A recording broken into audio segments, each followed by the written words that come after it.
Anyway, my task is greatly simplified because morning was quite a discussion on floods, environment, and whole lot of those issues. I'm not going to talk about development. I'll be focusing on growth, the heart of growth, and what Kerala has.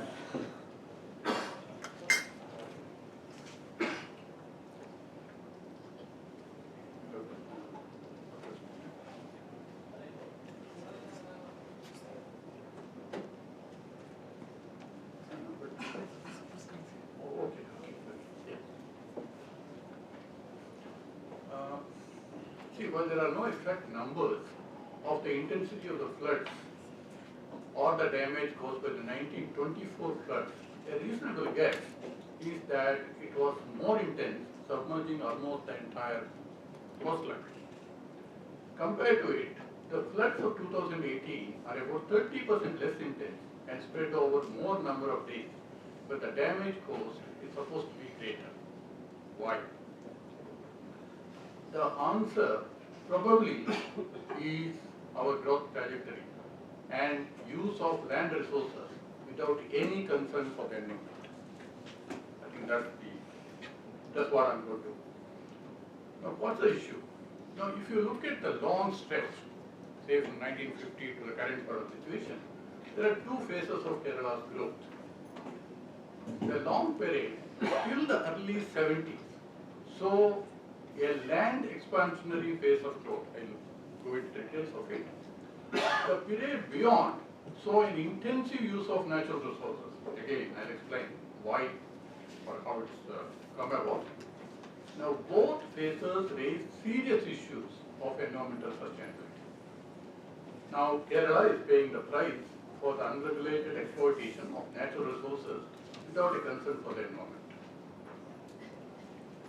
Let us look at I don't have the numbers from 1950 onwards, but if you look at the 70, 71 to 86, 87, and the period beyond that, if you look at the GSDP growth, the period up to the early 80s, you had about 1% growth per annum. And beyond that, you see the growth just shooting up. And you also look at the coefficient of variation, you will see the first phase had very high variation. That's largely because it was agriculture played a very important role there and it was subject to a whole lot of natural sort of factors. Whereas the period beyond that, the agriculture's role has come down very sharply, and that's why you also don't have so much of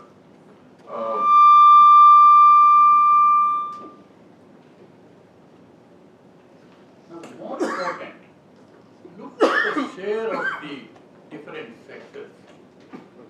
In fact, if you look at till the early 70s, you would see about 40% of the GST was agriculture. And from mid 80s, it then starts falling very sharply. And currently it's in fact less than 10%. Now, which are the sectors which have gained in recent years? In fact, you would see, I've just highlighted one, construction. Today, if you look at the share of construction in GSDP, it's larger than that of agriculture. So, in fact, it's that number, 7.57 you see for 71-86. In fact, if you divide it in that long period into sub-periods, early 70s, you would have seen that construction share is only about 4%. So what you would see is that construction share in the GSDP has gone from about 4% in the mid-70s to about 11% by already 2002-2003, and it continues to be around that. Now, if the share has to go up from about 4% to 11%, you can very well imagine that was the growth engine. That was growing at such a rapid pace. And agriculture, virtually, in fact, you have negative growth over the last 10 years or so, and even earlier the growth rate was much lower, except for very brief rates, end of 80, middle of 90s. This is a very, very crucial factor. And now look at what impact it has had on land use. Now, till the mid-70s, if you look at, as I said, agriculture growth, fairly low. It's largely because already Professor Kannan had mentioned that in the past, the productivity of agriculture was pretty low.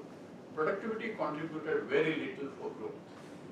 It was largely expansion of area. Forests getting converted into plantations, croplands, uncultivated land getting into the same. Also low-lying areas, low land getting converted into paddy fields and things of that sort, or coconut groves, and a whole lot of those things. But productivity didn't increase. You basically expanded the area under cultivation.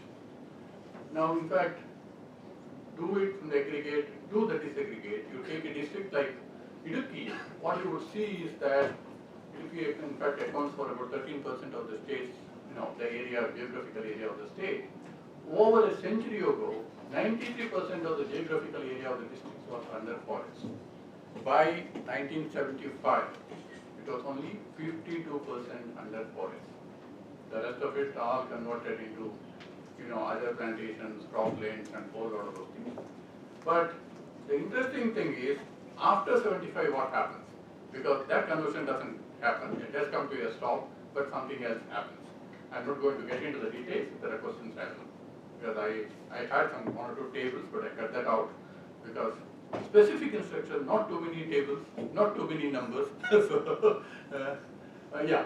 And just one point, you see, even the service sector growth, you would see it's largely banking and insurance, which showed a very sharp increase from about, late 80s to the current sort of a period.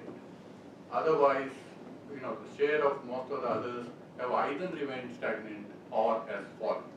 That's the picture as far as the growth is concerned. Now, let us look at it from the perspective of land use. So, looked at from that perspective, the first phase of growth had a large component of extensive cultivation. You are basically, there is already explained, you are moving into whatever is available, you convert, you start growing crops. Productivity was not very high, but it gives you some livelihood. But you just go on and on, expanding the sort of a thing. So, land under forest and barren and fallows was converted into crop and plantation land. Now, the higher growth in the second phase again had a large component of construction.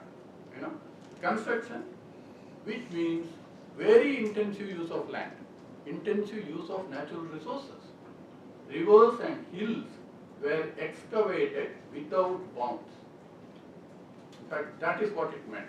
Because if construction is growing at 12% per annum over 25-30 years, and your construction technology didn't really change much, what it meant was, whatever sand you have in the rivers, you just extract it without a bother about what will be the consequences. And wherever you could get granite or stones, you just dig it up. Whether it's a fragile land, whether it is prone to all sorts of disturbances, you just don't care a damn, go about doing it. And that is what was done.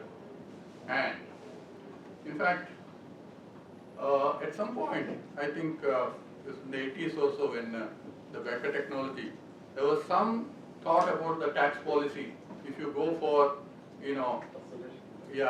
buildings with Pakka buildings with granite and other sorts of things, you have a higher building tax, and whereas Becker type of construction, you have a lower sort of a tax. All that really didn't work. So what has happened is, people have gone about using all these granite, sand so extensively in construction, and construction technology I think it's of the 70s or 80s, you just do everything, you apply so much of sand and there was no effort to save sand or anything of that sort. So that played havoc with the environment. So, in fact, let me sum up. So the state witnessed the low growth till 1987 and high growth since then. High growth also meant moving away from agriculture. And the very high growth sectors were basically construction, communication and banking and insurance. In this, construction is highly natural resource intensive and it has meant unregulated exploitation of river beds, encroachment of river streams and excavation of rocks and gravel without any concern for the environment. So, and the price, so earlier, extension and later very intensive use of the land resources. That's what has played havoc with our environment. And I think the recent floods really showed that we have to pay very high price for that, neglect of the environment. I think so any reconstruction, probably one has to keep this in mind and see what we should be building. Thank you very much. Thank you very much. You have earned 8 minutes of discussion time, so let's have more questions. Yes. Sir, I have a question. Yeah. Sir, you have rightly mentioned about the exploitative trends in the construction sector. Recently, the Kerala government has once again amended the Kerala State Railway Samrakshana Niyamam, and they have earlier in the year 2001 itself they have the Kerala Water Management Law, etc. Even though we have a series of these laws, why is this issue still persist? The issue is even came to the case of implementing or monitoring, or it is the political nexus. What is the main factor behind this?